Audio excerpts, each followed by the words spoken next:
When my parents ignored 17 calls while I was dying in a hospital bed, they thought I'd forgive them like I always had. They had no idea a stranger with a clipboard was about to unravel 26 years of the perfect family image they'd spent their whole lives building. My name is Sarah Whitfield. I was 26 years old, and this is the night everything I believed about my family fell apart. It was a Tuesday in March, driving home from work in Cincinnati, when a delivery truck ran a red light and hit my car broadside. I don't remember the impact. I remember waking up in an ambulance, then nothing again until a hospital room, tubes in my arms, a nurse telling me I was lucky to be alive, ruptured spleen, 2 broken ribs, emergency surgery with more to come. The moment I could hold a phone, I called my mother. No answer. I called again. No answer. I called my father. No answer. Over the next 6 hours, drugged, terrified, alone in a hospital 3 hours from anyone who loved me. I called them 17 times combined. I have the call log. I stared at it for a long time afterward, because 17 felt like a number that should have meant something to somebody. Here's what I didn't know yet. Lying in that bed, my parents weren't 3 hours away. They were 40 minutes away, at a lake house they'd never once mentioned owning, toasting champagne to my brother Connor's engagement, surrounded by people I'd never met, while I drifted in and out of consciousness, with no reachable emergency contact and insurance verification stalled. A man named Marcus Webb, an off-duty EMT who'd only stopped by to drop off paperwork, noticed the nurses struggling. He put down a deposit out of his own pocket, just a few $100s, enough to keep my care moving through the critical early hours. A stranger did what my parents didn't. I found out 3 days later when a nurse mentioned a man named Marcus had left his number in case I needed anything. I called him from my hospital bed. He said anyone would have done it. I told him that wasn't true. I had 17 missed calls worth of proof. My parents finally called back the next morning, suntanned and cheerful. My mother said, "Oh, sweetie, we were at the lake house. Cell service is spotty up there."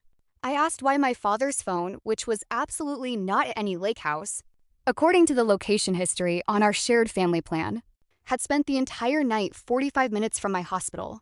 Silence. A long one. That silence told me everything. They hadn't missed my calls.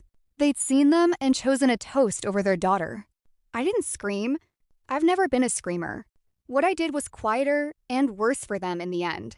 The moment I was discharged, I hired a lawyer, not to sue my parents, but to permanently strip them from every medical proxy form, every emergency contact list, every next of kin document I owned. It took one afternoon. It felt like taking off a coat that never fit. Then I called my brother Connor, the golden child, the reason for the toast that outranked my surgery. I asked if he'd known I was in the hospital that night. He hesitated just long enough for me to know the truth before he said it. Yes, our mother had told him quietly in the kitchen, and told him not to make a scene at his own engagement party. He'd agreed. He'd smiled for photos while his sister lay in a hospital bed 45 minutes away. Connor's fiancée, Priya, called me 2 weeks later. She'd heard a secondhand version and wanted the truth. I gave it to her plainly. A month after that, she postponed the wedding indefinitely. At a family dinner meant to smooth things over, in front of everyone, she said she didn't want to marry into a family that could leave a daughter alone in a hospital and call it not wanting to make a scene. That single sentence cracked my mother's polished world wide open. The PTA presidency she'd held for 6 years wasn't renewed. Her sister stopped speaking to her. My father's carefully built reputation as the reliable one began quietly rotting from the inside. In a town where everyone already knew everyone's business, I never posted about it, never called their friends. I just stopped protecting them, a job I'd apparently held unpaid and unnoticed for 26 years. I quit. 6 months later, they showed up. Not at my house. At the small engagement dinner, Marcus and I were quietly hosting for close friends. The first happy occasion I'd built without them in the room. My mother was crying before she even reached the table. My father stood behind her, jaw tight, eyes down. A man who'd never once had to be the one waiting outside a closed door. "Sarah, please," my mother said. "We made a mistake. We want to be here for this." I looked at her for a long moment. Then I said the only sentence I had left for either of them. "I stopped begging to be your daughter the night you ignored my 17th call." I didn't raise my voice. I didn't need to. I asked them to leave, and they did. Because there was nothing left for them to argue with. Grief doesn't get to walk through a door it never opened when it mattered. 2 years later, my father had a heart attack.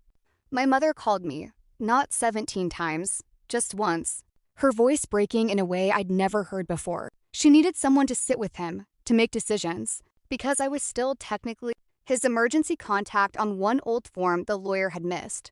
I drove to the hospital. I sat in the waiting room for 4 hours. And when the doctor finally asked if I was next of kin, I said the truth. No, not for a long time now. But I'll wait anyway, until you find someone who is. I didn't leave out of cruelty. I left because staying would have meant lying about who we were to each other. Marcus was outside, waiting to drive me home, the way he always did. Slowly, patiently. From those first quiet hospital visits, to coffee once I was strong enough to sit up on my own, to the friendship that took its time becoming something more. Nothing about us was sudden. That was the whole point. My parents reached out again eventually. The way people like that always do once silence stops being convenient. Cards on my birthday. Voicemail on the surgery anniversary saying they think about that night a lot. I don't return most of it. Not out of triumph. Revenge stories like to pretend the ending is clean. And mine isn't. Some days I still wish I'd had parents who would have dropped a toast and driven 45 minutes in the dark. I don't get to have that. What I have instead is the truth, and a life built with people who actually show up. A stranger who once paid a bill for a girl he owed nothing to, and never once tried to collect. 17 calls. I still think about that number, not to keep score anymore, but because it taught me, in the worst possible way, exactly who counts as family. Sometimes it isn't the people who share your last name. Sometimes it's the one who decides, for no reason at all, that you're worth showing up for.